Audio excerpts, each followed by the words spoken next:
The bottle, a story of containment, survival, and civilization. The first bottle was born not from glass, but from desperation. Imagine a world before cities, before roads, before language had fully formed. The sun scorches the earth. A small group of early humans trek across a dry savannah. Water is life, but water is heavy, fleeting, impossible to carry in bare hands. And then, inspiration. A hollowed gourd, a dried animal bladder, a shell sealed with tree resin. The first bottle wasn't elegant, it wasn't transparent, it didn't sparkle on shelves, but it changed everything. Because the moment humanity learned to carry water, humanity learned to move. The age of clay and fire. Thousands of years pass. The rivers of Mesopotamia swell and recede. Farmers settle. Villages rise. Pottery wheels spin. In the cradle of civilization, hands shape wet clay into vessels. Some are wide-mouthed jars. Others are narrow-necked containers sealed with wax or cork.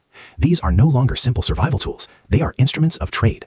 Wine travels from vineyard to village. Oils move across deserts. Perfumes cross empires. In Egypt, artisans craft alabaster bottles to hold precious fragrances for pharaohs. In Rome, merchants fill amphoraes with olive oil and ship them across the Mediterranean Sea. Entire economies begin to depend on one simple truth. If you can store it, you can sell it. The bottle becomes more than a container. It becomes a vehicle of civilization. Then, somewhere along the eastern Mediterranean coast, legend says Phoenician sailors resting by a beach, sand meets fire, and something magical happens. Glass. At first, it is rare and precious, opaque, fragile, worthy of royalty. But around the 1st century BCE, Roman glassblowers revolutionize history. They discover glassblowing, shaping molten glass with breath. Think about that. Breath, the very symbol of life, shaping the vessel that carries life. Transparent bottles change everything. Now you can see what you are buying. See the purity of water, the richness of wine, the color of medicine. Trust increases, trade expands, medicine improves. The bottle becomes honest. The age of exploration. Fast forward to the 1600s. Ships cut across dark oceans. Explorers brave storms and scurvy. Fresh water rots in barrels. But glass bottles, stronger now, thanks to coal-fired furnaces in England, begin to store spirits and medicines more reliably. Wine bottles grow darker to protect their contents. Champagne bottles are thickened to withstand pressure, because when trapped bubbles threaten to explode, the bottle must be strong enough to endure them. There's something poetic about that. Pressure creates sparkle, but only if the container can survive it. By the 1700s and 1800s, bottles become standardized. Shapes emerge. The tall Bordeaux bottle, the sloping Burgundy bottle, the squat medicine vial. Each shape tells a story of its contents. The bottle becomes identity. Industrial revolution, the birth of mass production. Steam roars, factories rise, machines replace hands. In 1903, Michael Owens invents the first fully automatic bottle-blowing machine. Suddenly, bottles can be produced by the thousands, then millions.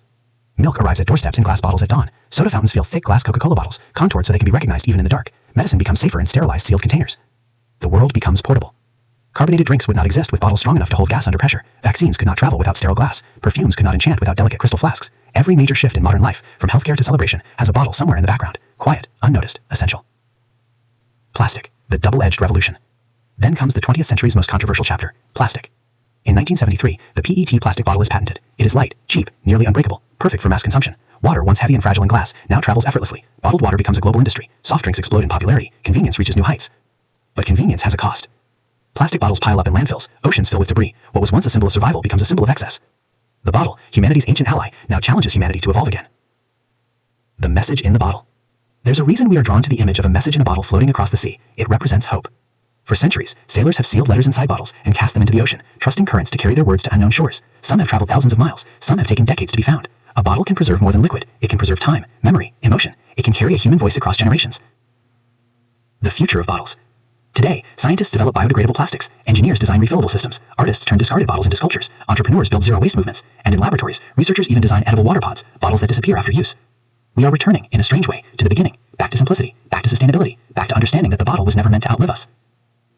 A quiet hero. From a hollowed gourd on the savannah, to a crystal vial in a royal court, to a plastic water bottle in your hand right now, the bottle has followed humanity through every chapter. It carried water across deserts, wine across empires, medicine across continents, and messages across oceans. It has held celebration, survival, addiction, healing, industry, pollution, and hope. The bottle is not just an object, it is a mirror of civilization. And perhaps the most remarkable part, it never changed the world by being loud. It changed the world by holding what mattered most. So the next time you twist a cap, pop a cork, or lift a glass, remember, you are holding thousands of years of human ingenuity in your hand.